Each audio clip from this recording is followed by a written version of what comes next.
Hello everyone, বাসি বিয়ে সকালবেলা করিয়ে এসে তারপরে কিন্তু আমরা সবাই চলে গিয়েছিলাম বউ আনতে।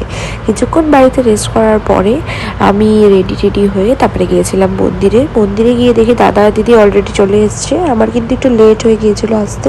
তারপরে এখানে যা যা নিয়ম আছে ঠাকুরমশাই যা যা বলে দিচ্ছিলো ওরা করলো। তারপরে আমাদের যে বররা সবাই বাইরে ওয়েট করছিল কতক্ষণে বোম ফাটাবে আর ওদেরকে নিয়ে যাবে। তারপরে কিন্তু সবাই মিলে আমরা রাস্তাতে বোম ফাটাতে অনেক এনজয় করলাম, নাচলাম। আমি তো এত হাঁপিয়ে গিয়েছিলাম, মাঝখানে দাঁড়িয়ে নিয়ে ওদের আগে ভিডিও করছিলাম যে আমি কিছুক্ষণ দাঁড়িয়ে রেস্ট নিয়ে আবার একটু এনার্জি নিয়ে তারপরে আবার নাচ করতে শুরু করে দিয়েছিলাম। তারপরে ওদের বাড়ির সামনে এসে আমরা সবাই মিলে আবার নাচ করলাম। তারপরে দিদি দাদাকেও অনেকটা নাচানোর ট্রাই করেছি, কিন্তু ওরা একদমই নাচতে ওদের ইচ্ছাই নেই নাচার জন্য, তাই জন্য ওদেরকে আর কিছু বলিনি। আমরা আবার নেচে তারপরে ওদেরকে গাড়ি থেকে নামিয়ে ওদেরকে তারপরে কাকিমা বরণ করলো, বরণ করে ঘরে নিয়ে গেল। তারপরে তো আরও অনেক নিয়ম আছে, সবাই মিলে বসে বসে ওখানে নিয়মগুলোও দেখছিলাম।